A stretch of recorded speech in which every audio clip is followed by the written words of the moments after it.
Les damos la bienvenida a la sede del Sindicato Médico del Uruguay, un 1 de diciembre del año 2020, en este año tan especial para todos, porque es un año de pandemia, pero donde ahora, en este tiempo que viene, en esta hora y un poquito, nos vamos a dedicar a pensar un poco en otra pandemia, que es la pandemia de VIH, que tiene muchos más años y en la cual se viene trabajando en nuestro país desde hace mucho tiempo.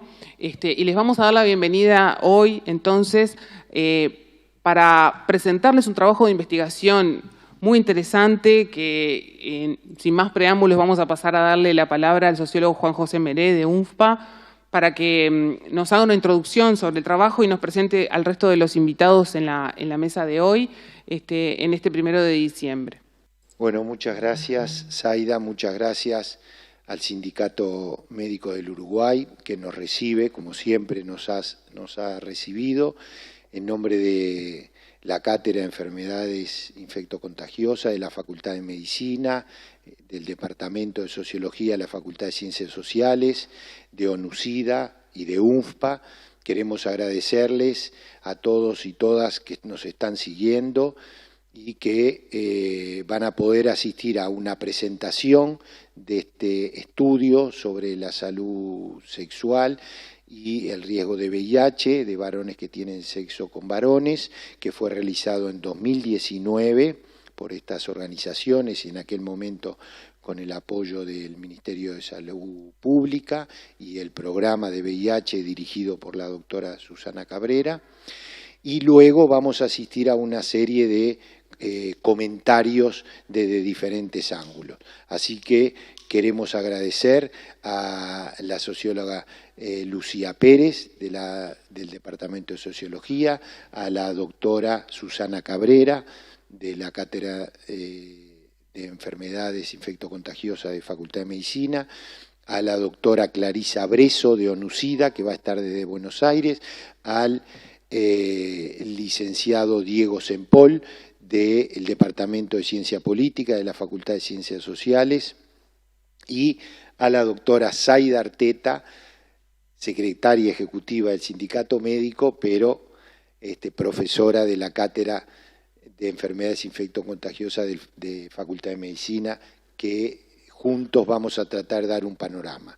Para abrir, le vamos a dar la palabra al representante de ONUCIDA para el Cono Sur, para Argentina, para Chile, para Paraguay y Uruguay, el querido Alberto Estela, que tenemos la suerte que ha vuelto a la región y que nos acompaña hoy para encuadrar este 1 de diciembre que celebra y reconoce un gran esfuerzo de todos para controlar la epidemia. Alberto, para ti. Muchas gracias, Juan. Buenas tardes a todos y a todas. Un gusto enorme estar con ustedes nuevamente. Ya estaba esta mañana en el evento del Ministerio de la Salud conmemorando la efeméride del Día Mundial del SIDA. Un día mundial que se reviste de una particular importancia, no solamente por los años de historia que ya tiene la pandemia, sino porque además este año hemos sido puestos duramente a prueba por la pandemia de la COVID-19. Esta mañana reflexionábamos sobre cómo la COVID ha puesto primero en tela de juicio los modelos de crecimiento económico, porque ha determinado un impacto social y económico enorme en las poblaciones, principalmente en la población latinoamericana. Pero luego también ha sido capaz de poner a prueba nuestros sistemas de salud, que en muchos de los países, sobre todo en nuestra región, se vieron colapsados por la situación de emergencia. Y ante esta situación, sin duda, los logros que hemos tenido en la respuesta al VIH y a otras infecciones, a otras patologías, se vieron profundamente en riesgo. Es importante recordar, antes de entrar en el preámbulo de lo que nos convoca esta tarde, pero atendiendo al hecho de que estamos al 1 de diciembre, que este 1 de diciembre, fíjense, después de tanta historia, porque en los años 80 inicia la epidemia, 10 años después tenemos finalmente la terapia antirretroviral en el 1996. En ese tiempo, ese año, el eslogan del Día Mundial fue un mundo, una esperanza. 10 años más tarde, en el 2016, cuando ya tuvimos el nuevo paradigma de que el tratamiento es el mejor aliado de la prevención, nos propusimos, nos comprometimos el mundo entero a ir al fin de la epidemia en el 2030 en el marco de la Agenda de Desarrollo Sostenible. Y nos pusimos como meta intermedia el 90-90-90 al 2020. Y ahora cuando hicimos la revisión de dónde estamos, nos dimos cuenta de que no llegamos. Solo 14 países en el mundo alcanzaron el 90-90-90. En los demás países los logros son desiguales, nos hemos aproximado sin duda y hemos prevenido muchas muertes por SIDA y muchas nuevas infecciones. Pero lo importante es notar que cuando analizamos el por qué no lo logramos, nos damos cuenta que son todavía las brechas que existen en acceso a servicio y las brechas que existen en el ejercicio pleno de los derechos humanos. Y cuando vamos con la lupa a ver más finamente qué está pasando en términos de números, nos damos cuenta que el aumento de las nuevas infecciones por VIH se han producido principalmente en jóvenes, en población joven. Sobre todo en población joven de hombres que hacen sexo con hombres o varones que tienen sexo con varones, como apuntaba Juan hace poco, y que es el objeto de parte del estudio que se realizó y del que vamos un poco a disertar y a discutir esta tarde.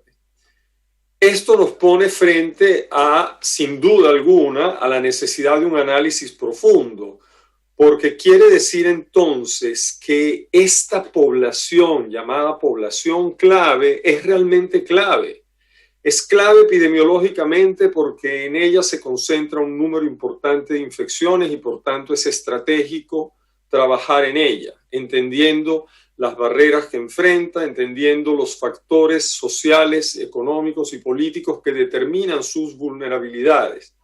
Pero es clave también y sobre todo porque es nuestra generación de relevo. Es clave porque ellos mueven hacia adelante en la articulación política de la sociedad civil la agenda de derechos humanos. Por esto son una población clave, más allá de serlo del punto de vista epidemiológico. Y entonces, sin duda alguna, un país que pretenda dar respuesta al VIH en el marco de la pandemia del COVID, que nos vulnerabiliza aún más, tiene necesariamente que generar datos que permitan entender qué sucede en términos de salud sexual y reproductiva en este importante grupo de población y cuáles son los factores que determinan su mayor vulnerabilidad y, por tanto, ese reflejo en las cifras epidémicas que nos demuestran que hay una mayor transmisión en ese grupo de población. En toda Latinoamérica, pero en el mundo entero. De hecho, hay expertos que se atreven a decir que la epidemia de VIH en población joven, sobre todo de chicos gay y chicos que hacen sexo con otros chicos, podría llegar a estar incluso completamente fuera de control si no la atendemos adecuadamente. Entonces, ir a analizar con la lupa, ir a ver cuáles son esos determinantes, qué está pasando ahí, nos permitirá tener líneas estratégicas más adecuadas que en una óptica, en un marco de derechos humanos, nos permita dar una atención específica y direccionar nuestra respuesta a resolver esos determinantes sociales que vulnerabilizan a nuestra juventud.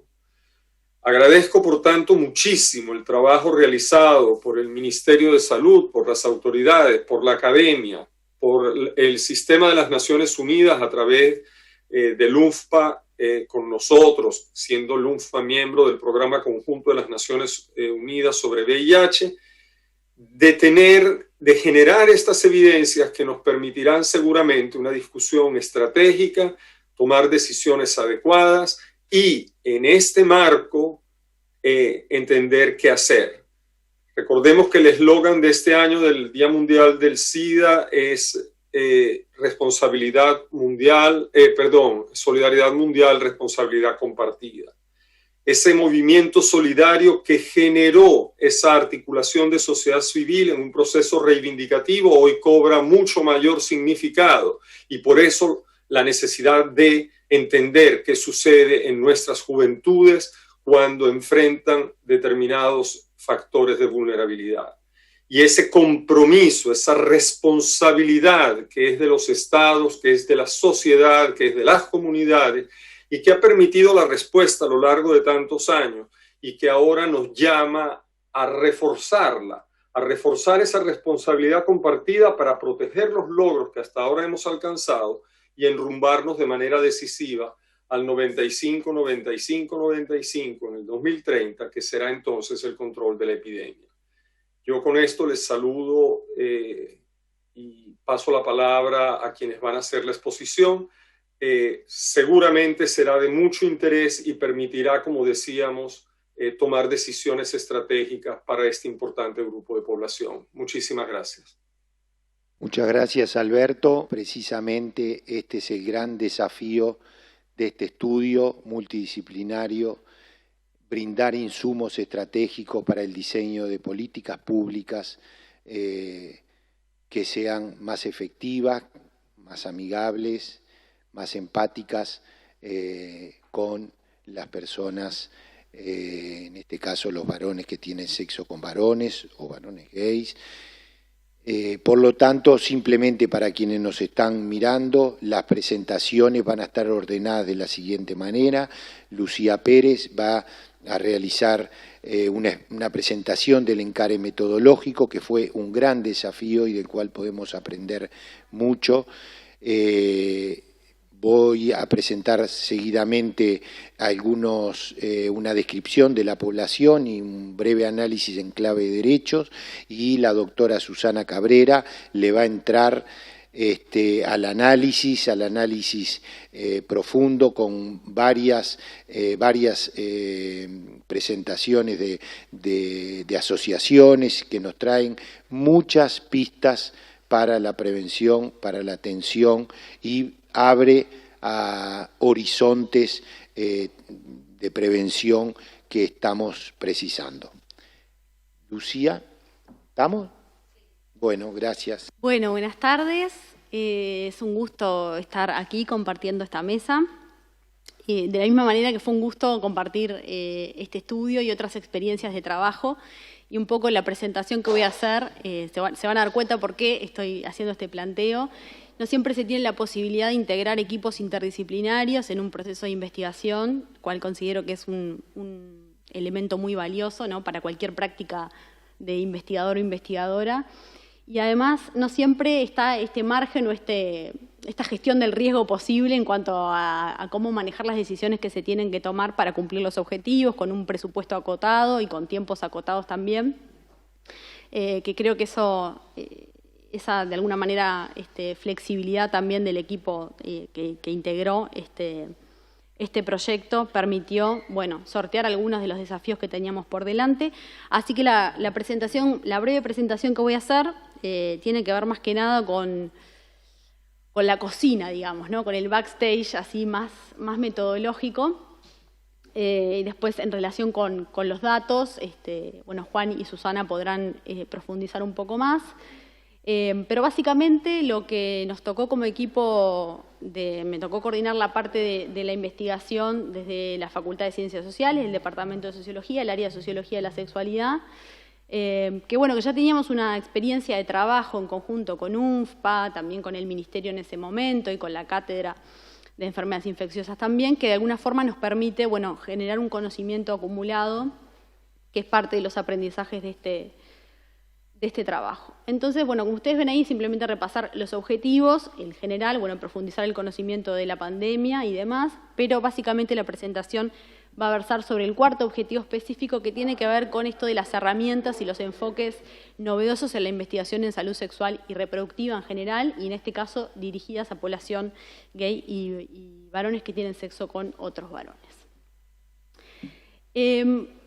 Nosotros veníamos de una experiencia piloto con adolescentes y jóvenes en 2018, que fue un estudio básicamente cualitativo, pero en este desafío de, bueno, cómo aproximarnos a una población, ¿no? Las llamadas poblaciones difíciles o poblaciones ocultas, bueno, cómo sortear de alguna forma la rigidez o la dureza de muchas técnicas que tienen que ver con la investigación social, ¿no? o los parámetros de lo que se considera la buena investigación, ¿no? o el deber ser, sin desajustarnos de los parámetros éticos de cómo que cualquier investigación debe tener, pero por otro lado, efectivamente lograr los objetivos que nos proponíamos, que era llegar a una población, ¿no? Que por definición no quiere expresarse, ¿no? Y que justamente lo hemos discutido con varios de ustedes en esta mesa, que la propia categoría, ¿no? de HCH o de varones que tienen sexo con otros varones es una categoría impuesta que viene también de la línea epidemiológica y que no necesariamente refleja o reporta una categoría de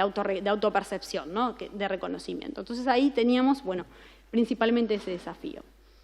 Entonces, en esa primera investigación, lo que decidimos, un poco para la captación, era buscar una narrativa, una retórica de los formularios y de las encuestas y de las formas de captar que no fuera dirigida a esa población, ¿no?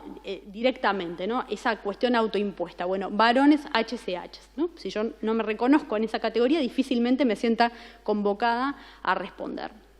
Entonces, mantuvimos, a propósito de ese resultado exitoso en aquella investigación, esta lógica o esta narrativa de convocatoria que tenía que ver mucho con dirigir una encuesta sobre la salud sexual, ¿sí? De los varones en general, ¿no? Convocar a los varones a responder esta encuesta. Y después hacer el trabajo de filtro a partir, bueno, que fuera un trabajo más del equipo de investigación y no de las personas, ¿no? Yo persona que completo la encuesta, me autofiltro, ¿no? Si me considero HCH o gay, sino que era dirigida hacia los varones con esta narrativa, con esta retórica de colocar el énfasis en la salud sexual de los varones. Bueno, y replicando esta táctica que tomamos, encontramos nuevamente que era fue una buena estrategia porque efectivamente convoca a muchas más personas y después escogiendo determinadas variables de filtro y haciendo el trabajo de depuración posterior, funciona y funcionó de hecho para llegar a nuestra población objetivo, ¿no? Nuestro target group. Otra decisión que se tomó fue disociar todo lo que tuviera que ver con la comunicación y con el planteo de captación con aquellas cuestiones vinculadas al VIH, volviendo a esta estrategia de generar este plano de la salud sexual de los varones, donde, ¿no? las ITS y el VIH son un aspecto más, pero no el único, ¿no? Para justamente también poder captar una población aún mayor. Y por último, también disociarlo de esta estética vinculada a la diversidad sexual, ¿no? Sino justamente ampliar ese foco de atención para que más varones se sintieran convocados a completar la encuesta. Luego, digamos, fue una estrategia que básicamente se conectó la investigación social con un componente muy importante que, bueno, hoy, 2020, en plena pandemia, podemos decir que nadie niega la importancia de lo virtual, el mundo digital, de las redes sociales. Pero estamos hablando de un año antes de la pandemia, incluso en el estudio de 2018, 2 años antes, ¿no? Entonces hoy parece como que va de suyo, pero realmente no siempre o no de manera permanente estaba en esta triangulación, esta articulación entre la comunicación, las redes sociales, incluido como parte de la estrategia metodológica en una investigación. Entonces, también conectar con ese mundo e incluir personas del mundo de la comunicación que pudieran no solamente gestionar, sino que poner un pienso estratégico manejando los códigos de ese plano, que no necesariamente son los códigos de la investigación social, fue muy importante en esto de triangular y conectar como los mundos, ¿no? Entonces, parte de la estrategia tuvo que ver con segmentar entonces a nuestro público de acuerdo a algunos criterios. Uno, por edad, ¿no? Utilizando todo el universo, digamos, que íbamos a trabajar, ¿no? Los varones, que eran de 15 a 49 años, y esto implicó segmentos de población diferenciales. No es lo mismo hablarle, es muy evidente, ¿no? Pero no es lo mismo hablarle a un adolescente de 15 años que a un hombre de 49 años. Preciso mensajes, preciso estéticas distintas para que se sientan justamente convocados.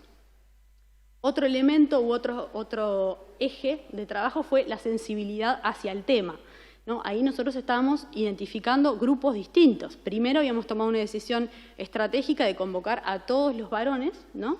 Para hablar de salud sexual. Por otro lado, nos interesaba captar a los varones gays, ¿no? Que tienen una percepción y una autoidentificación como gays, y por otro lado a varones que eventualmente pueden tener prácticas sexuales con otros varones, pero que no tienen una identificación o autopercepción como tales. Entonces eso también implica generar distintos mensajes y saber que yo puedo llegarle a un varón de repente por una organización, un varón gay, ¿no? Militante a través de una organización, y otros que no, que justamente eso va a ser un factor de rechazo porque justamente hay una distancia. Y otro elemento tenía que ver con poder salir un poco del radar y de la frontera de Montevideo, y que, bueno, una estrategia digital lo habilita.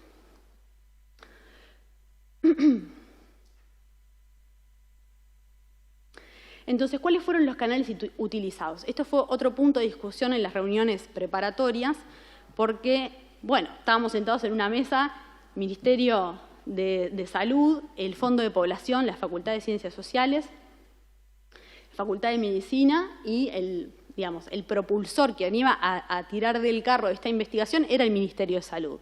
Lo cual, a priori, en nuestro análisis, ya era un elemento que desestimulaba a completar una encuesta del Ministerio de Salud. Entonces, elegimos estratégicamente también utilizar otros canales que resultaran más amigables, por supuesto, a ensayo y error, ¿no? Pero una de las decisiones principales que tomamos era lanzar el formulario, que era un formulario del Ministerio de Salud, impulsarlo básicamente a través de las cuentas de la Facultad de Ciencias Sociales, con el sesgo que eso reporta, ¿no? Porque también es un público específico, vinculado a la academia, a los estudios universitarios y demás, y bueno, después ir ampliando. Pero entendimos que de plano no era conveniente lanzar una encuesta de estas características donde fuera el principal actor visible el Ministerio de Salud. Entonces, utilizamos los perfiles de Ciencias Sociales en Instagram, Twitter y Facebook, también los perfiles de una organización muy importante de Uruguay, Ovejas Negras, también en Instagram, Twitter y Facebook, en una alianza también bien interesante, porque además tampoco teníamos tiempo como para crear nuestras propias cuentas. Quienes manejan redes sociales saben que esto del tema de los seguidores y demás es muy importante y se va construyendo con el tiempo, también definiendo un discurso y una narrativa específica. Y, bueno, no había tiempo como para abultar una cuenta interesante, entonces necesariamente teníamos que apoyarnos en cuentas que ya estuvieran consolidadas, que, bueno, eso siempre reporta algunos sesgos, pero claramente no era la del Ministerio la que iba a impulsar esto. Entonces, bueno, fuimos, digamos, detectando esas cuentas, creamos una específica en Instagram que nos parecía que podía tener mayor flexibilidad y que para el público joven era mejor utilizarlo, para los más chicos era mejor utilizar una cuenta, aunque reportara un costo de una inversión el tener que hacer más seguidores en un corto tiempo. Y bueno, esa triangulación funcionó bastante bien. Utilizamos también el boletín de la facultad, el perfil del programa Mi Plan Adolescente en Facebook, y finalmente trabajamos con influencers, ¿no? O con ciertas personalidades que podían también reportar interés en algunos varones para completar la encuesta. Un dato de color, de contextos, pero que es muy significativo en una investigación que duró muy poco tiempo, con recursos muy acotados, fue que se lanzó en plena campaña electoral. Y esto no es un dato menor, porque también sabemos que en las redes sociales, digamos, los contenidos compiten todo el tiempo. Me siento una publicista hablando, pero soy socióloga. Pero bueno, de alguna manera los contenidos compiten todo el tiempo y hay que realmente, bueno, hacer un esfuerzo de jerarquización, ¿no? Digamos, de sobresalir. Entonces, esto también retrasó el tiempo de lanzamiento y nos hizo rever bastante toda la estrategia. Y bueno, para Uruguay es un hecho político y civil muy importante las elecciones, donde captura gran parte de la atención, y eso se notó también en los gráficos del llenado de la encuesta. Entonces, después teníamos algunas otras dificultades con los públicos más chicos, porque también las redes tienen aunque sabemos que menores de edad utilizan las redes, de alguna manera, bueno, ahí hay algunas restricciones en cuanto a esos perfiles, y también sabíamos que WhatsApp es una herramienta muy importante utilizada por todas las personas, no solamente por los más jóvenes. Entonces también anexamos ante esa dificultad de lanzarlo todo en las redes sociales, en Facebook, Twitter e Instagram. Bueno, optamos también por hacer una viralización, ¿no? A partir de algunos contactos claves, y ahí las organizaciones fueron muy importantes. Lo hicimos también como con puntos focales en diferentes puntos del país, que eso fue muy importante y que también tenían que ver con nuestra mochila de contactos de otras investigaciones y, bueno, de la experiencia de trabajo. Así que podríamos decir que fue como una estrategia así digital medio cachol, ¿no? De mirar como todas las puntas que había para sortear estas distintas dificultades que se fueron generando. El backstage, o digamos el tras bambalinas, ¿no? Que tienen que ver con las decisiones metodológicas, que son puntos muy importantes en cualquier investigación, y que en estas están, bueno, en parte de nuestro relato y nuestro informe, tienen que ver con el paso a paso, que las voy a repasar muy rápidamente, ¿no? Pero bueno, digamos, también las redes no vale entrar en demasiados detalles, pero claramente tienen distintos perfiles, ¿no? Sabemos que Facebook, hoy los más jóvenes, como ya fue, no están allí, entonces eso lo dejábamos para un público más grande. Instagram sabíamos además por la investigación anterior que no solamente es una red social de presentación del yo y de actividad, sino que también es una red social interesante para los puntos de contacto, ¿no? Y de intercambios también íntimos, así como hay otras aplicaciones específicas para eso. Sabemos que Instagram también lo era y que iba a ser un punto interesante entonces para los más jóvenes, y tuvo una estrategia de pauta puntual. Lanzamos con una serie de publicaciones orgánicas, es decir, sin dinero, y después paulatinamente fuimos monitoreando semanalmente cómo se comportaba el llenado de la encuesta, ¿no? Cuál era la tasa de respuesta en relación con eso. Por supuesto, esto que les mencionaba de los puntos focales y de los aliados estratégicos en diferentes puntos del país fue vertebral para salir efectivamente de Montevideo. La difusión entonces en el territorio fue con alianzas de los equipos INJU, ahí hicimos una articulación también institucional, por eso quedó en las redes de Mi Plan Adolescente también circulando la información. Y bueno, esto fue clave justamente para llegar a otros puntos del país, a la población más joven, que era aparecía como la más inasible en algún punto. Después fuimos testeando también cambios visuales, ¿no? Bajando mismo en este monitoreo semanal que hacíamos y que controlábamos, bueno, no solamente si estábamos llegando o no a nuestro target group, sino también bueno, qué cantidad de encuestas se iban completando, y fuimos testeando también diferentes cuestiones vinculadas a lo estético y al texto, ¿no? Siguiendo algunas pautas de, bueno, menos texto para generar mayor alcance, y fueron algunos de los elementos que fueron funcionando. En determinado momento de cierto estancamiento, donde esperábamos que el crecimiento fuera mayor, decidimos, creo que esto fue uno de los puntos de inflexión en la investigación, donde decidimos salirnos del foco de la encuesta y pasarle a ofrecerle otra cosa al usuario, digamos, ¿no? Al varón que estaba completando allí la encuesta, ¿no? Porque en realidad nosotros le estábamos pidiendo que hiciera un ejercicio que nos servía a nosotros, pero no le estábamos dando nada a cambio o ninguna información directa de algo que le sirviera o que le fuera útil. Y entonces definimos cambiar el foco poniendo justamente el énfasis en el testeo y no en la encuesta. Y esto fue muy interesante porque ahí volvieron a remontar rápidamente, bueno, acá solamente algunos ejemplos, ¿no? Se trabajó mucho en el diseño, hay muchos ejemplares que, bueno, también están disponibles, ¿no? Todo eso es acumulado que quedó del proyecto. Y bueno, este otro capítulo que les comentaba de la difusión institucional, donde tomamos dos pilares que fueran como la base, porque además necesitábamos dos pilares que pudieran sostener la investigación de una manera confiable también, ¿no? Es decir, no soy yo, Lucía, ¿no?, de la facultad que está haciendo la investigación, sino que es la Facultad de Ciencias Sociales y el colectivo Ovejas Negras, dos instituciones muy distintas que tienen reconocimiento y legitimidad en nuestro país, que de alguna manera estaban llevando adelante y dan cierto respaldo. Y por último, esta idea del efecto entonces multiplicador y de la alianza con influencers, ¿no?, donde elegimos algunas algunos varones distintos, con distintos perfiles, que pudieran impulsar, ¿no?, invitar a completar la encuesta, hacerse el testeo. Algunos más vinculados, ¿no?, al mundo de la diversidad sexual, a la militancia, y otros no tanto, eran varones, ¿no?, que no estaban reconocidos o que no estaban asociados a la militancia en el campo de la diversidad sexual, y que también esto de que pudieran más personas convocar.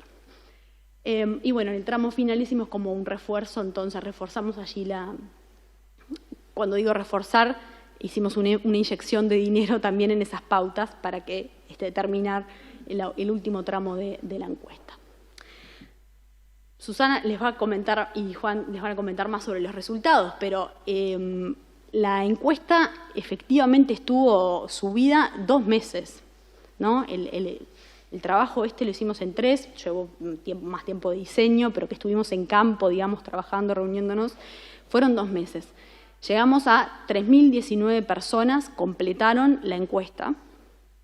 Y bueno, a partir de las variables de filtro, llegamos a nuestro target group, que eran varones que hubieran tenido sexo con otros varones en el último año, entre 15 y 49 años, 710 encuestas, ¿sí? Ese era nuestro target group, y efectivamente se completaron 693.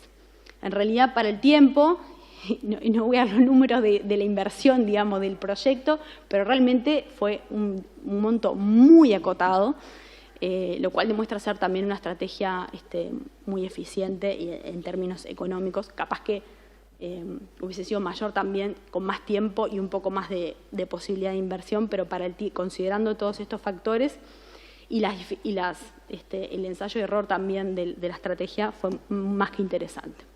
Allí ven algunas de las... ¿Te pasa de tiempo? Bueno, la evolución de las encuestas completadas en nuestro target group a partir de los monitoreos semanales que fuimos haciendo. La evolución de las encuestas completadas según edad, fíjense ahí qué interesante, en el grupo de 20 a 29 años el crecimiento, también justo cuando sacamos definimos hacer esta llegada en Instagram particular. Y bueno, también Montevideo Interior, aunque fue menor la participación del interior, también fue interesante cuando empezamos a segmentar específicamente y cuando activamos la red de puntos focales en el interior. Y ya, bueno, para ir cerrando, algunos de los aprendizajes, ¿no?, que nos parece como lo más interesante a destacar, tiene que ver con esto de la acumulación, que también parece una obviedad, pero realmente esto fue un proceso en cadena. Digamos, venía arrastrado de una investigación anterior que también tenía como foco a varones gays y HCHs, adolescentes y jóvenes, que fue también una especie de luz de alerta, ¿no?, que prendió una luz de alerta sobre qué estaba pasando con este mundo, ¿no?, qué estaba pasando con los lugares de encuentro de varones que tienen prácticas sexuales con otros varones, ¿no?, con el viejo boliche o con los viejos cines, ¿no?, triple X. Bueno, había un corrimiento de los espacios de encuentro que se estaban dando en las redes sociales, digamos, que son parte, ¿no?, de la vida cotidiana y de la interacción cotidiana, pero que estaban siendo resignificadas a partir de este contexto y para la vida sexual específicamente. Entonces ahí ese aprendizaje permitió, bueno,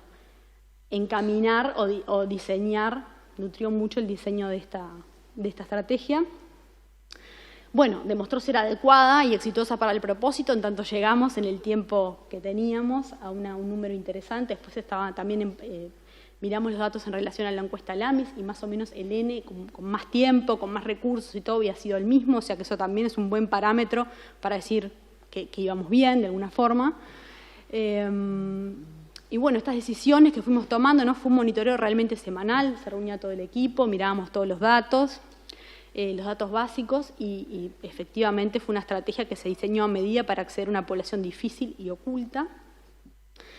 Y además, más allá de los efectos positivos que tiene para la investigación social, creo que arroja una luz también sobre el hecho de cómo adecuar los canales a la política pública, ¿no?, los canales de comunicación, cómo generar estrategias de prevención, ¿no?, saliéndonos capaz que de los estándares o de las acciones más tradicionales que tienen que ver con los folletos, con la cartelería, etcétera, que no estoy diciendo con esto no sean importantes, sino que esta adecuación y esta adaptación a los públicos, ¿no? Que el folleto no necesariamente es para todos, no necesariamente para todas las edades, para todos los segmentos de la población, etcétera. ¿No? Creo que ahí da pistas para pensar aspectos interesantes. Bueno, en términos económicos, como les decía, fue un costo más que manejable, rindió mucho más de lo que esperábamos para la inversión, digamos.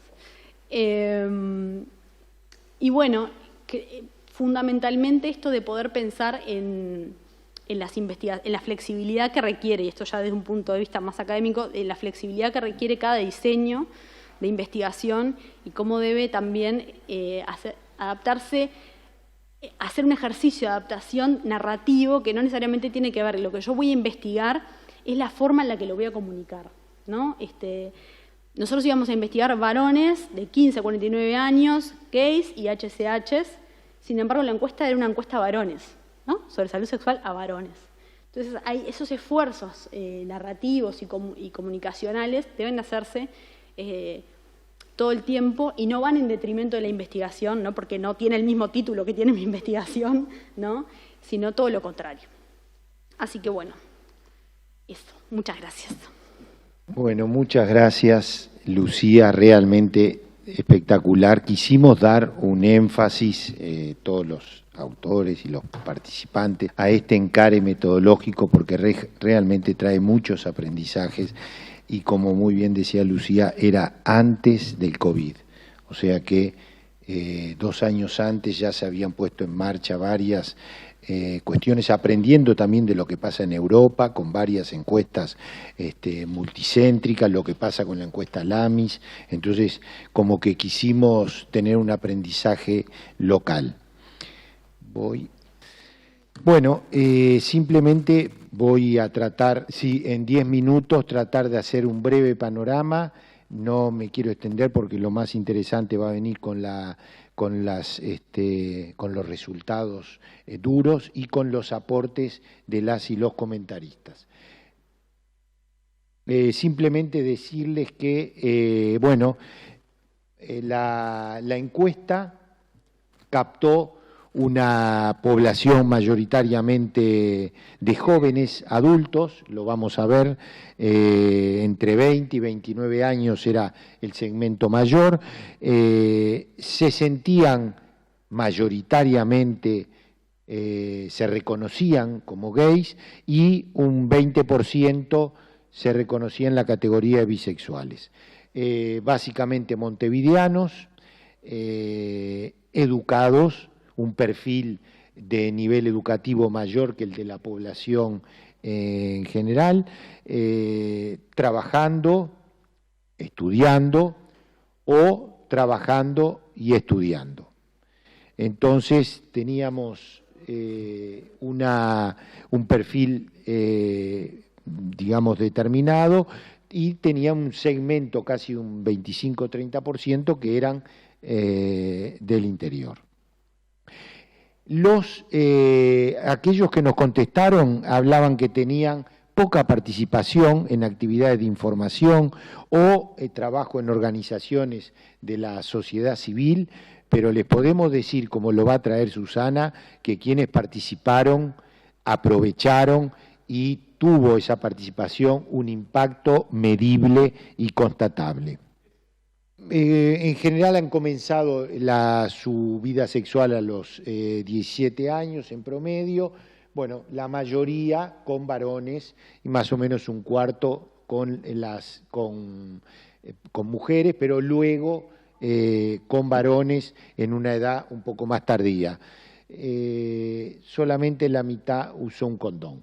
Lo que sí queremos decir que en el momento de la encuesta había una mitad más o menos que estaba en pareja, una mitad que estaba sin pareja, pero a lo largo de los últimos 12 meses, como vieron, casi el 70% de quienes nos respondieron dijeron que tuvieron 2 o más parejas. Avanzamos en las mismas características educativas, de residencia, Como ven, la residencia en Montevideo es casi el 60 y pico %, la formación, una formación terciaria, universitaria, que va más allá del perfil de la población en general. La edad, entre 20 y 29 años tenemos una mayoría, y la orientación sexual clara y no tiene ninguna ambigüedad. En clave de derechos, podemos decir que nos llama poderosamente la atención que solo un 4% pueda decir al mundo que es gay, que su atracción es básicamente por los varones. Por lo cual, a partir de todos los avances normativos que hubo en el país, habría que preguntarse en la vida real qué es lo que enfrentan los varones gays en nuestro país. La mayoría, apenas la mitad, le dice a su médico en una situación de salud o enfermedad que tiene sexo con varones, lo que evidentemente para la salud sexual es un tema crítico. Una de las explicaciones de por qué es tan bajo ese abrirse al mundo está allí. 1 de cada 5 fue maltratado, humillado, insultado. No crean que lo fue solamente por desconocidos, lo fue también por familiares, por compañeros de trabajo, de estudio, que los tiene que ver cada día durante todo el año y durante toda su vida. La mayoría no hizo denuncia y es una situación de violencia de género. También nos interpela por qué no lo ha hecho. Sobre el inicio sexual hay algo que interpela a todos. Si bien el promedio era 17 años, ustedes ven que para un porcentaje importante declaran que la relación sexual se dio entre 5 y 12 años. 3% claramente dijo que era una relación forzada y otro tanto que prefería no decirlo. Cuando vamos a situación de adultos, podemos tal vez mirar ese pasado con otros ojos, porque para 1 de cada 5 ha vivido relaciones sexuales forzadas. 3 prefieren no responder. Y nuevamente, lo que todos conocemos, para las mujeres y para las niñas, los agresores son los que están cercanos, no los que están lejos. ¿Cuántos han denunciado en los mecanismos que hay de violencia de género? ¿Serán amigables para denunciar, adecuados para denunciar estas situaciones? La sociabilidad virtual, que creo que algo tendrá que ver con lo que pasa en lo tangible, en el cara a cara, en el cuerpo a cuerpo. 90% usa las redes como un recurso para el encuentro, como nos decía Lucía. Grindr es aquella que rinde más. Pasaba con los más jóvenes también. Y como ven, en los últimos 30 días dio sus frutos para 16% de los varones que encontraron por lo menos una pareja sexual y 22% más de 2 parejas. Sobre el derecho a la salud, todos los uruguayos y las uruguayas pueden acceder gratuitamente o con un ticket moderador a sus condones masculinos, femeninos y otros métodos de prevención, otros métodos anticonceptivos, estos de doble protección. Sin embargo, solamente 30% de los varones dice que accedieron a esos condones. Tiene mucho que ver con la relación de los varones con el sistema de salud, y solamente de ese 30%, 40% pudieron obtenerlos de su sistema de salud. O sea, es un derecho no ejercido. Y esta pregunta que nos parecía muy importante, que era, ¿qué toca el derecho a ser feliz? Lo que todos tenemos. Y respecto a su vida sexual, la mayoría dice que siempre o casi siempre siente esa sensación de ser feliz en su vida sexual. 2 de cada 10 cada tanto a veces, y un 10% de los varones que nos respondieron no siente que sea feliz, y las razones están allí: la discriminación, el miedo al VIH, el miedo o las ganas de tener una pareja estable, o de tener más relaciones, o de tener dificultades de erección o algún otro problema de salud. Esta encuesta trae muchos elementos para políticas públicas. Hay que hilarla fino, y esa es la tarea que la doctora Cabrera nos va a compartir ahora. Bueno, gracias, Juan. Voy a hacer la presentación poniendo los énfasis en lo que yo elijo, que me parece más importante, porque me parece que está muy bueno para los comentarios que puedan surgir, así que algunas cosas las voy a pasar rápido. Como yo me voy a centrar en el tema de VIH e infecciones de transmisión sexual, todos los que estamos aquí sabemos por qué es, pero me parecía que para quienes pudieran presenciar esta presentación es importante recordar esto, ¿no? Que precisamente el grupo de población de varones gay, como ya fue dicho, de varones que tienen sexo con varones, es uno de los más afectados por la epidemia cuando hablamos en términos de prevalencia. Y en las últimas cifras de ONUCIDA al año 2019, si bien se verificaba un descenso de las nuevas infecciones, tanto en varones como mujeres, en varones eran menos, pero a nivel global y en Latinoamérica, la mayoría de las nuevas infecciones siguen estando representadas por lo que llamamos grupos clave. Y la representación en Latinoamérica de varones gay es del 44% de las nuevas infecciones. En Uruguay, que sabemos de los años previos, 2008 y 2013, donde hubieron estudios realizados en varones gays, tenemos una prevalencia de VIH del 9 y 9.7%, más allá de los cuestionamientos metodológicos y de las limitaciones que puedan tener las metodologías aplicadas, como también obviamente lo tiene esta encuesta por lo que ya se analizó.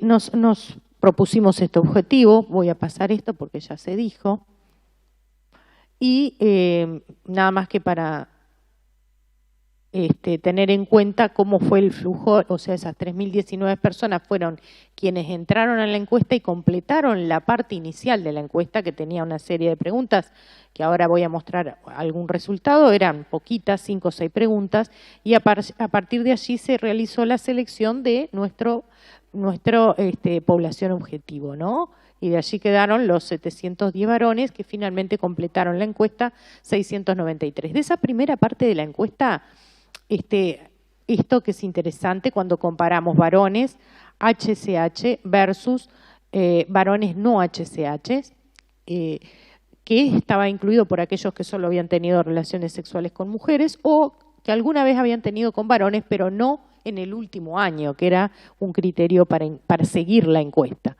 Ustedes van a ver que los varones HCH, mayor proporción vive en Montevideo, tenían mayor nivel de educación, terciario o universitario.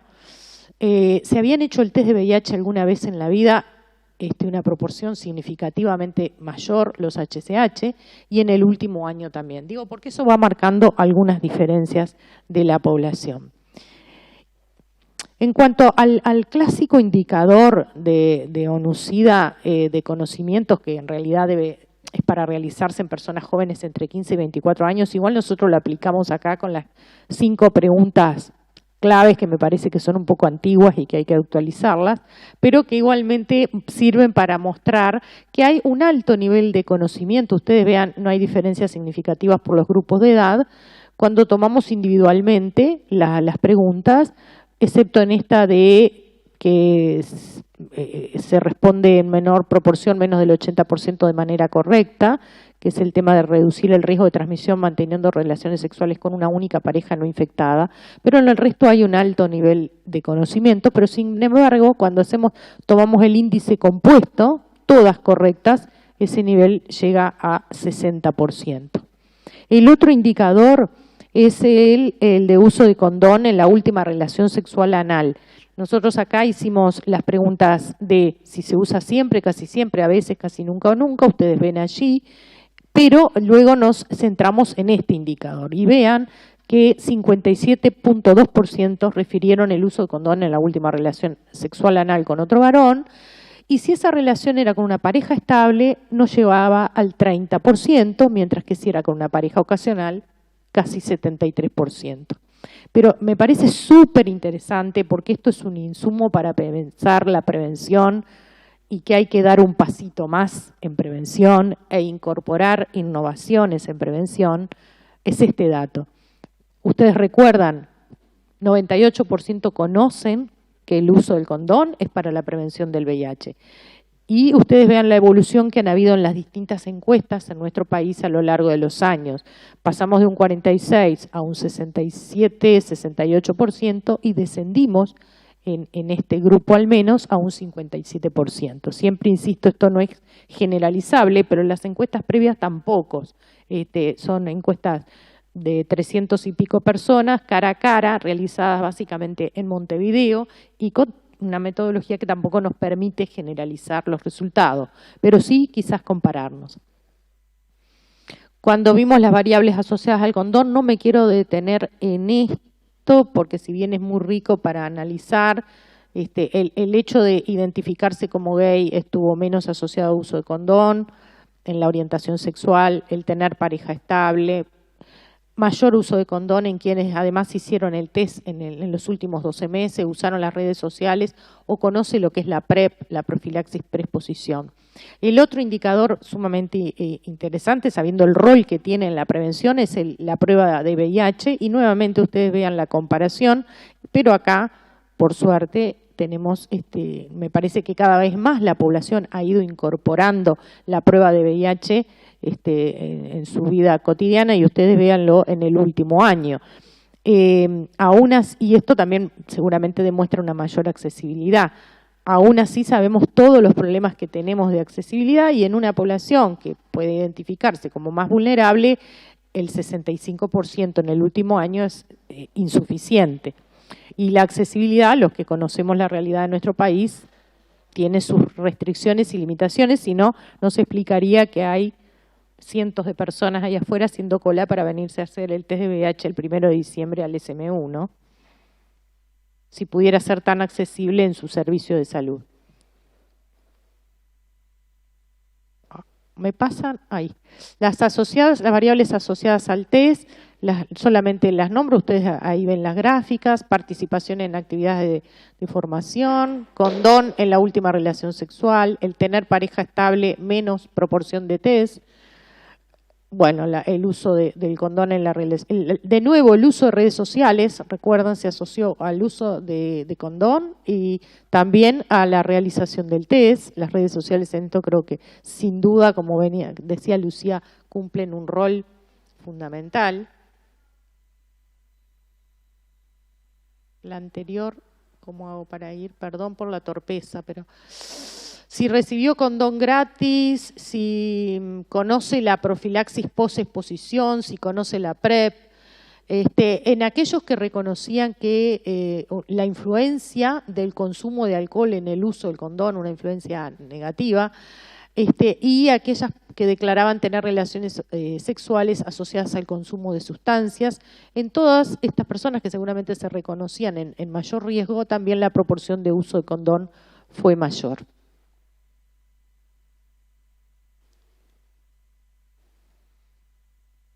La siguiente, a ver si me la pasan de allí.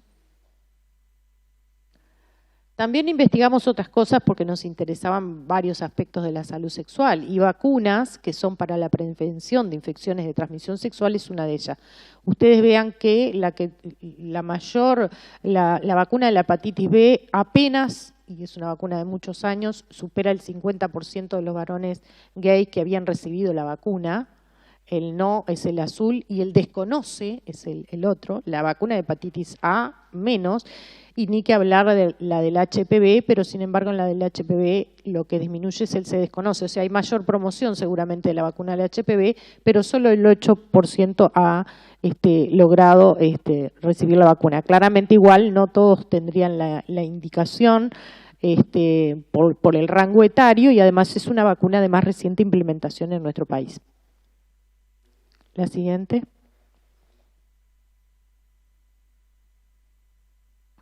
Y en cuanto a la profilaxis posexposición, tema que cada tanto surge algún debate, lamentablemente, al respecto, de personas que se les ha negado la profilaxis posexposición, el 47, menos del 50% conocen que existen y conocen lo que es la profilaxis posexposición, y solo 1.4% había recibido alguna vez profilaxis posexposición.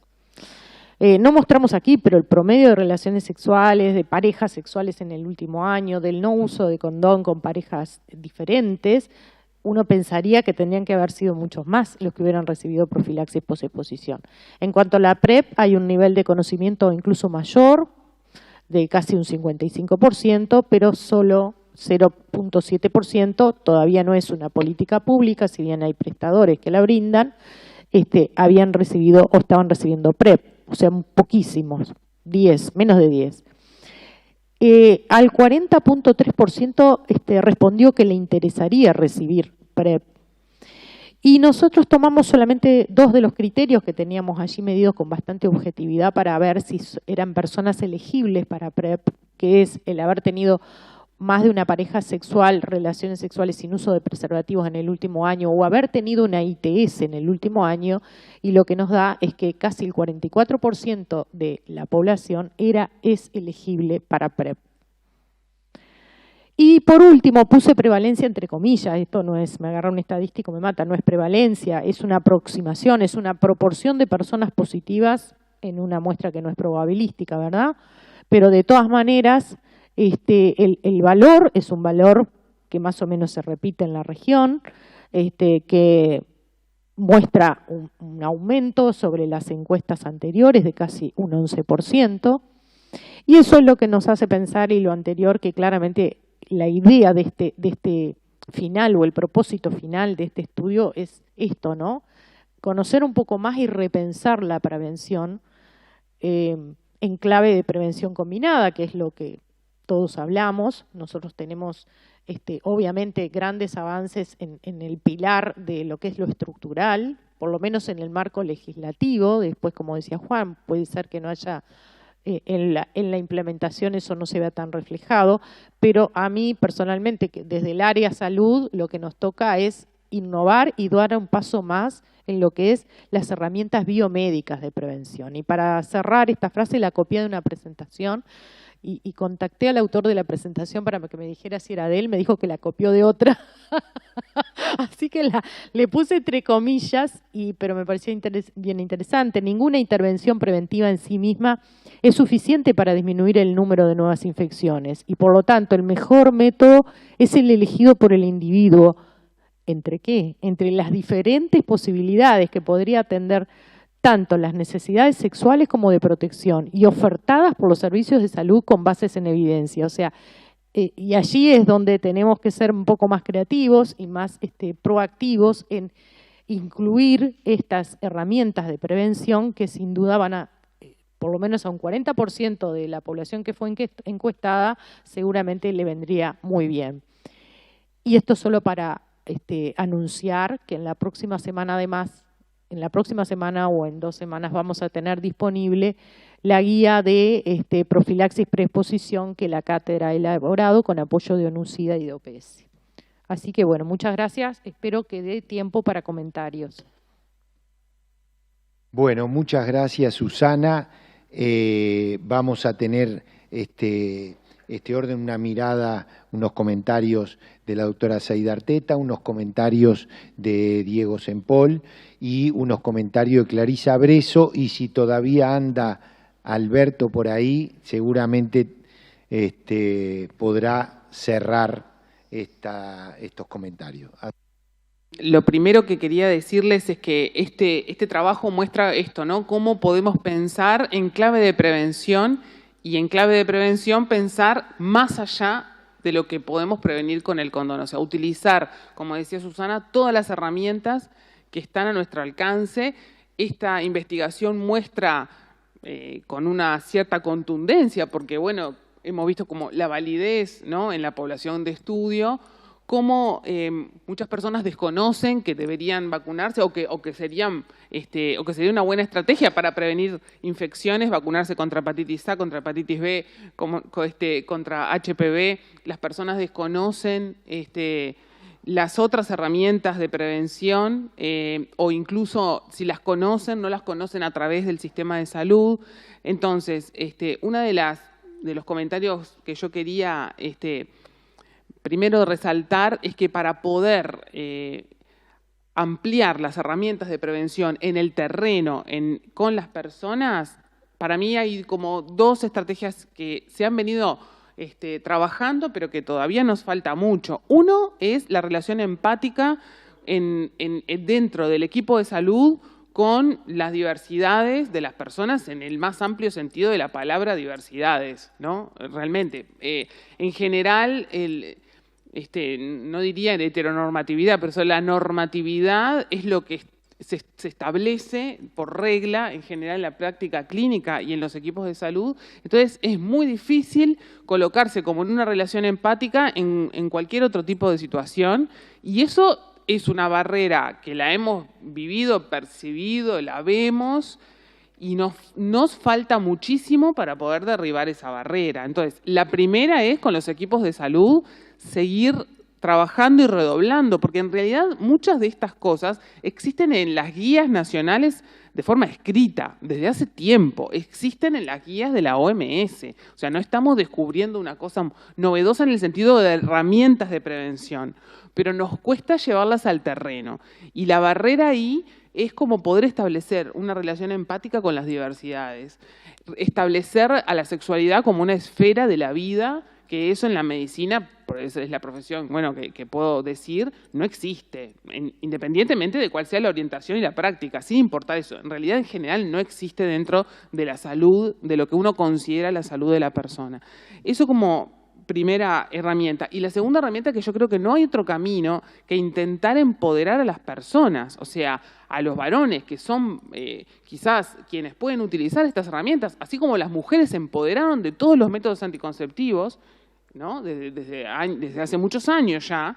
Es la única forma, no hay otra forma. La discriminación institucional que existe frente a estos métodos, que nadie cuestiona que a una mujer se le ofrece, bueno, el DIU, ¿no?, o el preservativo o los anticonceptivos orales o la píldora del día después, según lo que quiera hacer, lo que le parezca mejor, lo que acuerde con su médico o con el equipo de salud tratante. En general, esto no está planteado en la consulta de los varones para prevenir infecciones diversas. Todo el arsenal de herramientas de prevención. Me parece como una de las cosas que muestra este trabajo de manera contundente y que marca como una hoja de ruta. Y bueno, no quiero robar más tiempo porque sé que estamos cortos. Muchas gracias, Aida. Corta pero potente. Diego, tanto esperamos tu contribución pero lo quiero decir porque Diego Sempol, todos lo conocen, militante, analista, gay, empático, luchador incansable por la igualdad de las personas, pero con una inteligencia analítica que nos honra que esté acá. Y le dijimos, Diego, vos podés mirar esto de otro lado, que tal vez nosotros no podemos. Vamos a intentar. Yo primero gracias por la invitación, o sea, está buena la iniciativa. Celebro mucho la flexibilidad metodológica del proyecto, me parece que es una estrategia bien inteligente, esto de no seguir insistiendo más en lo mismo, sino buscarle la vuelta. Capaz que para empezar como a pensar cosas, evidentemente al público que ustedes llegaron tiene un sesgo de clase media notorio. Entonces, lo que hay que empezar a pensar es qué metodologías pueden empezar a hacernos romper esa barrera. Porque tal vez vamos a empezar a ver como la heterogeneidad de problemas que existen, ¿no? A mí me parece como brutal el dato de que solo el 4,4 ha logrado negociar su identidad o su orientación sexual en los entornos de proximidad. Y esto habla de toda una agenda, de cómo siguen en el armario, las dificultades, los contextos familiares, y todo esto tiene un impacto en la salud sexual notable, ¿no? O sea, si yo no puedo negociar mi orientación sexual, va a ser muy difícil que acceda a información, va a ser muy difícil que me imponga, va a ser muy difícil que pueda denunciar la enorme cantidad de situaciones de violencia que también aparecen claramente descritas ahí. Y ahí hay toda una agenda para pensar, porque Juanjo hablaba de violencia de género, pero no está tan claro que sea violencia de género para mucha gente esto. Y entonces, y no solo es que no son empáticos en los servicios, sino que directamente no se los considera usuarios de esos servicios y que incluso los propios afectados no se consideran potenciales usuarios de eso. Entonces, hay como todo un tema ahí a pensar, a desnaturalizar, que es un tema emergente. La violencia brota por todos lados y lo estamos viendo en múltiples formatos. Matan a mujeres, el acoso sexual callejero, varones en carnaval, la violencia hacia la disidencia sexual, o sea, la violencia ciudadana. No para de aparecer el tema de la violencia. Y acá como que nuevamente no es la excepción. Habría que preguntarnos cuán transformativa ha sido la educación sexual, ¿no? Porque si es un espacio de producción de subjetividad, es un espacio de empoderamiento, de transformación, evidentemente no lo logró. Y entonces habría que pensar toda esta lógica del discurso de derechos y los límites que tiene para la transformación de la subjetividad, ¿no? A mí me parece además que el movimiento social ha sido históricamente ambiguo con el tema del VIH. Y esto tiene sus razones muy fundadas, ¿no? Desde la peste rosa y que todos los males del universo los habíamos generado nosotros, a cómo los fondos globales vienen y se instalan a nivel territorial y destrozan a todos los movimientos sociales en sus formas de generar recursos, generar organizaciones como hongos después de la lluvia que mueren cuando se va el fondo y que distorsionan todos los mecanismos de funcionamiento. Y además, toda esto que planteaba muy bien Lucía, las categorías epidemiológicas que violentan las identidades políticas, ¿no? Esto de HCH y que una trans dice yo no soy un hombre que tiene sexo con un hombre. Y entonces y se insiste con el HCH. Y bueno, entonces esto ha generado una violencia, una diatrogenia bestial y el movimiento social ha vivido con mucha conflictividad todo este proceso, que creo que, más allá que es un aliado en muchas de estas investigaciones, podría haber hecho mucho más también en el proceso de pensar el tema de la salud. Yo pensaba a veces cómo el miedo antes fue muy eficaz, cómo la erotización del condón fue un éxito de las estrategias iniciales y cómo ahora se erotiza el no usar condón. Que es esto de si cojo a pelo es mucho más sexy, es mucho más erótico, es mucho que hay investigaciones en Chile que han trabajado esto del amor-entrega, el amor romántico, el no uso del condón como una forma de amor romántico. Creo que hay muchísimo más para tirar ahí y para pensar la prevención. Y después está todo el tópico de los varones y la salud, que esto es un temón, ¿no? El sistema de salud está claramente feminizado. Eso no es porque le interesa a las mujeres, sino porque le interesa la reproducción.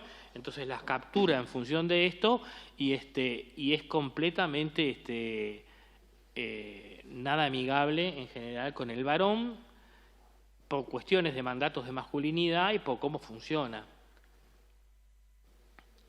Yo creo que por eso, a mí me parece que está bueno toda esta investigación y abre una cantidad de temas. Hay que empezar a pensar futuras investigaciones que piensen esta complejidad de factores, ¿no?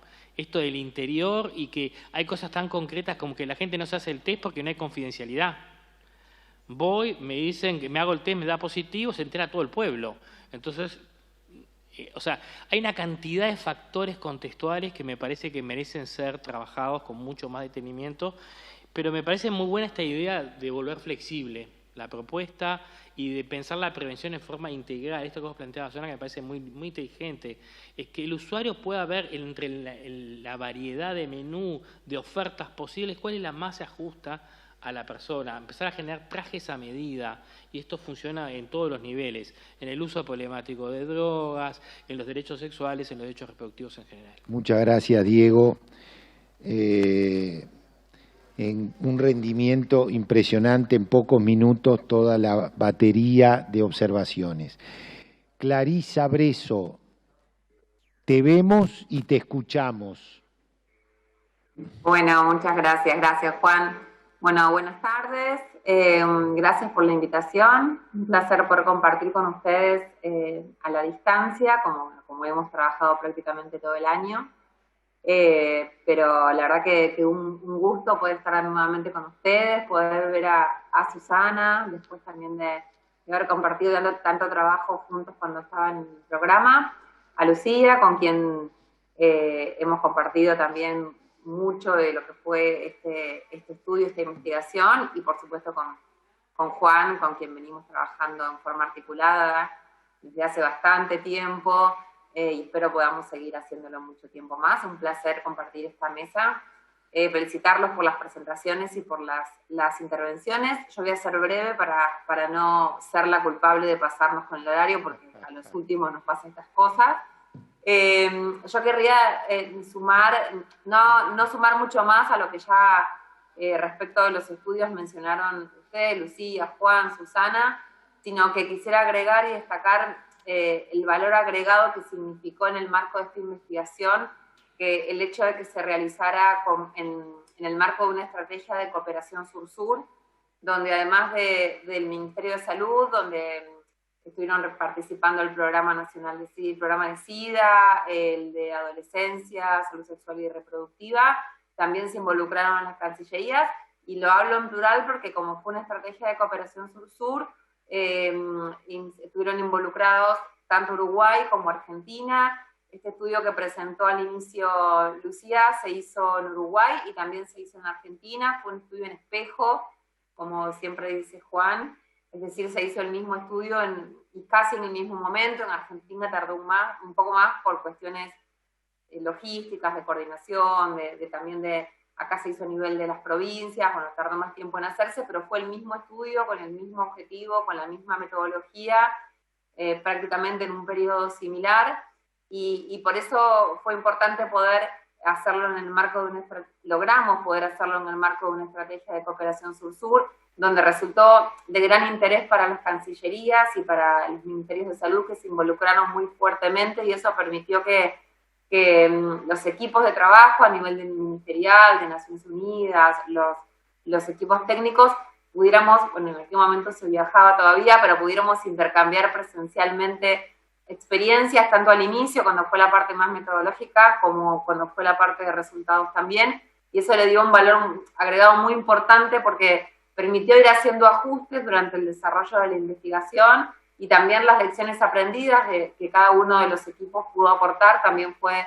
de gran utilidad, así que yo quería agregar eso, comentar eso, y que ojalá podamos a futuro poder volver a plantear instancias de trabajo conjunto desde Naciones Unidas y poder involucrar a las contrapartes de gobierno en lo que implica cooperación triangular, cooperación sur-sur, compartir experiencias, y el aporte técnico que tanto desde Argentina le pueden brindar a Uruguay como tal, del mismo modo Uruguay y Argentina, por supuesto expandirlo en lo posible a otros países de la región, pero la verdad que fue una experiencia muy exitosa, una muy buena práctica que sería muy bueno poder repetir a futuro. Y también, bueno, agregar esto de que en casos de epidemias concentradas, hablando de VIH como son las nuestras, en Uruguay, en Argentina y en otros países de la región, donde la epidemia sabemos que se concentra con prevalencias mucho más altas en lo que llamamos las poblaciones claves, y entre esas poblaciones claves el grupo al cual estamos presentando los resultados de los estudios hoy, de gays y hombres que tienen sexo con hombres, y en este caso jóvenes, que también sabemos que son los que los que conglomeran las nuevas infecciones, ¿no? O sea, poblaciones clave y además jóvenes, ¿no? Entonces, está bueno que pensemos en países como Uruguay, donde el financiamiento de la respuesta al VIH es con recursos nacionales, y eso hace que los recursos sean limitados porque el VIH no está en el top 10 de la agenda, por esto mismo, porque es una epidemia concentrada, donde la población general no supera el 0,3-0,4% de prevalencia. Entonces tenemos que priorizar los escasos recursos que tenemos para aquellos que realmente lo necesitan, ¿no? Y que son estos grupos de población en los cuales tenemos que abocarnos y ayornarnos a la época y a la etapa en la cual estamos viviendo y aplicar estas nuevas metodologías de las cuales habló Lucía, perfeccionándolas también para poder llegar a aquellas poblaciones que quizás con este estudio, porque el tiempo fue limitado, porque los recursos fueron limitados, porque era la primera experiencia que hacíamos, llegamos a un sector de la población socioeconómico un poco más delimitado. Eso con el tiempo y con la práctica, la idea es ir modificándolo para poder llegar realmente a la mayor cantidad posible, que la muestra sea lo más representativa posible, es factible hacerlo. Hay muchas experiencias que se pueden replicar de otros países que vienen implementando estas metodologías, pero el foco está en eso, ¿no? Quizás de ahora en más ya no podamos pensar en hacer un estudio por RDS, que es una metodología sumamente costosa, sino que tengamos que poder implementar y perfeccionar estas nuevas tecnologías y estas nuevas metodologías. Y el último punto que yo quiero destacar y que me parece sumamente importante es que en este tipo de investigaciones y de trabajos, una de las lecciones aprendidas y que nos lo enseñó Uruguay, al menos en esto que fue el estudio en espejo, que lo pudimos hacer simultáneamente en dos países con epidemias muy similares y con características muy similares, que fue el involucramiento de personas del colectivo de la diversidad, trabajando directamente en el diseño del estudio, en el diseño de la metodología, en el perfeccionamiento de qué red usar, cuál red usar. Eso fue algo que marcó la diferencia realmente, y me parece que no solamente en estos ámbitos de investigación, sino también sabemos que en otros ámbitos siempre el involucramiento de las comunidades dan ese toque particular y marcan la diferencia. Me parece que es importante destacarlo para seguir teniendo el foco en esto y seguir empoderando a las poblaciones para involucrarlas cada vez más en la respuesta, y además también aprovechando que las comunidades, tanto de organizaciones de sociedad civil como las poblaciones mismas de la diversidad que trabajan en estas temáticas, tienen mucho para aportar, tienen mucha experiencia, y esa es la idea, ¿no? De que marquen la diferencia y poder involucrarlos cada día más en lo que significa la respuesta en nuestros países. Bueno, nada más, felicitarlos de nuevo y agradecerles otra vez por la invitación y la participación. Muchas gracias, Clarisa Breso, infectóloga argentina, oficial de información estratégica de la Oficina Regional de ONUCIDA, en el Cono Sur, gran aliada del programa, de la academia y de todos los grupos que participan de la respuesta en Uruguay. Alberto, ¿estás ahí? Entonces... Estoy aquí, querido. Muy bien, muchísimas gracias. La verdad ha sido extremadamente interesante, he escuchado con mucha atención. El estudio nos da claras evidencias de algunas cosas que incluso ya sabíamos. Nos da evidencia, por ejemplo, de la falta de uso de estrategias que ya sabemos, de prevención que funcionan, que lo sabemos hace tiempo, que han sido promulgadas universalmente y que, sin embargo, por algún motivo nos resistimos a utilizar o no las utilizamos adecuadamente. Y cuando no las utilizamos adecuadamente, sin duda no tienen impacto. El estudio evidencia la necesidad de trabajar más en profundidad género, en el sentido más amplio de la palabra género, de trabajar diversidades y de la deuda eterna en el trabajo sobre masculinidades para entender que la masculinidad se expresa en múltiples maneras. El estudio también nos da una evidencia importante de la necesidad de profundizar la salud sexual en los jóvenes, porque además la salud sexual es un elemento constitutivo fundamental del ejercicio de los derechos y de la construcción de ciudadanía. Pero a mí también me llamó profundamente la atención el porcentaje tan pequeño de jóvenes que se siente libre de poder hablar de su sexualidad con el entorno más cercano, de hablar de su identidad, de hablar de quién es. Ese número enorme de jóvenes, por tanto, que viven en el closet, viven una situación de violencia muy grande. De violencia muy grande porque están incapacitados, imposibilitados de expresar su ciudadanía, de expresar lo que son y lo que sienten de ser por un deber ser que les ha impuesto la sociedad. Esto es de una violencia inaudita, que además tiene repercusiones enormes en términos de autoestigmatización, de internalización del estigma, porque se configura, sin duda, una subjetividad en el joven que no le permite otra salida. Y otra vez entonces nos decimos, la solución es educación.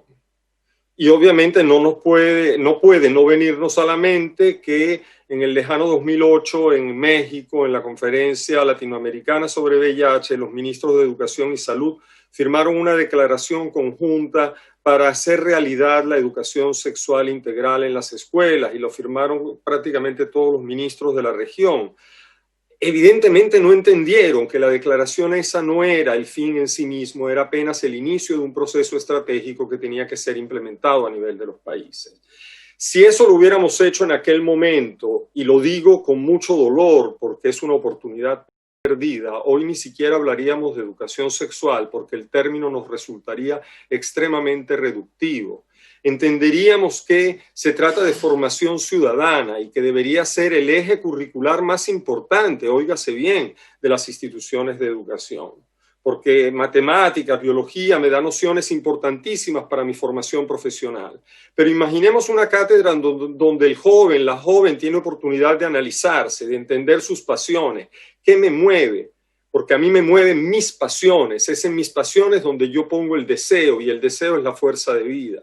Y cuando yo tengo oportunidad de analizar eso, de colocarme frente al género opuesto y entender las diversidades, cuando entiendo entonces que la masculinidad se expresa de mil maneras y que es mi derecho a hacerlo, entonces soy un ciudadano, un joven empoderado.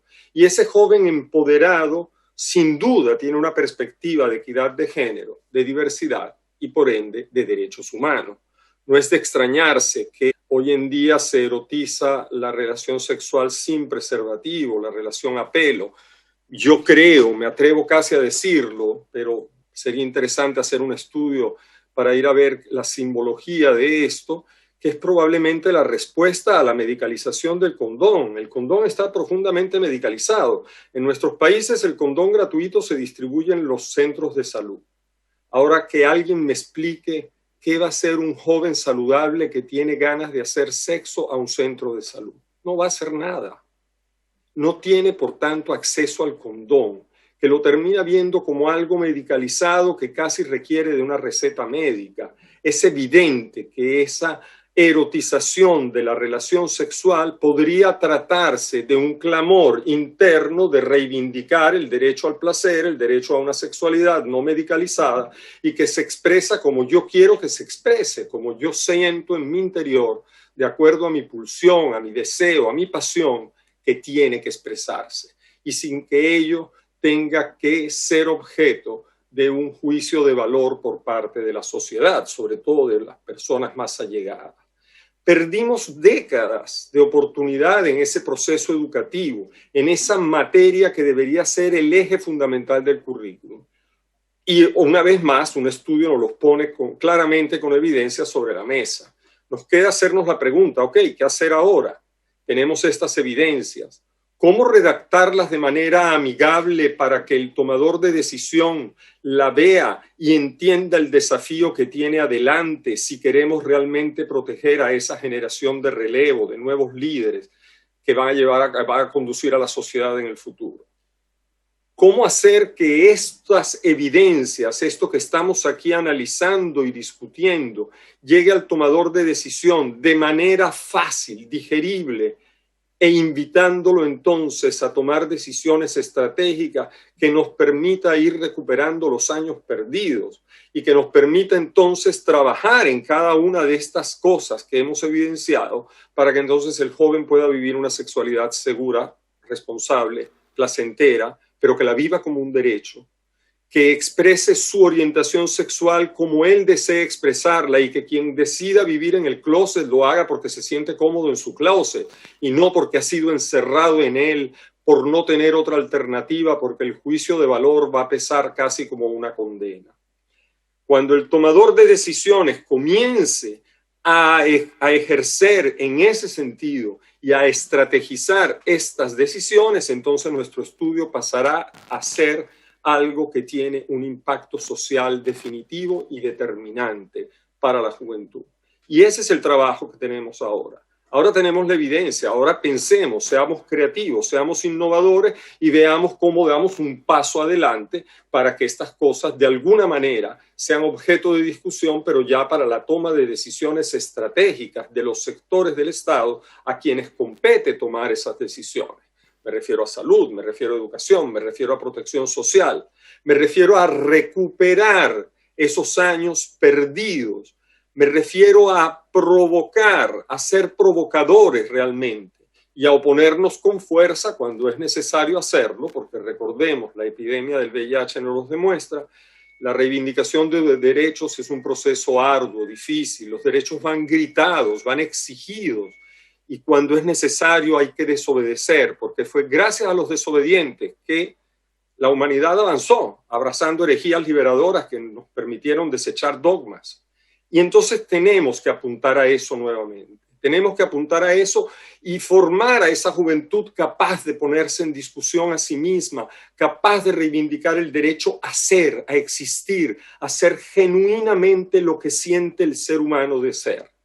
Mientras no hayamos hecho eso, estos estudios no pasan de ser algo de extremo interés académico, pero que no tienen un impacto en esas personas a las que nos toca servir. Entonces, demos ahora el segundo paso. Sentémonos a pensar cómo llevar esto hacia adelante, cómo empoderar a la juventud para que reivindique ese derecho, para que cada uno de esos jóvenes entienda que es su derecho y que ese derecho es, por definición, universal, indivisible e inalienable.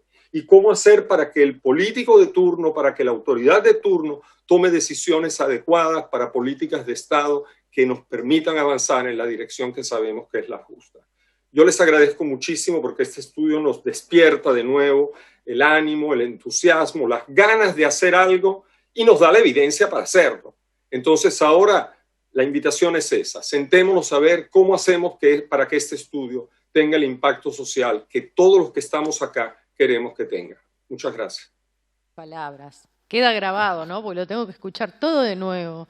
Alberto, muchas gracias. Clarisa, muchas gracias. Diego, muchas gracias. Cia, muchas gracias. Aida y Juan.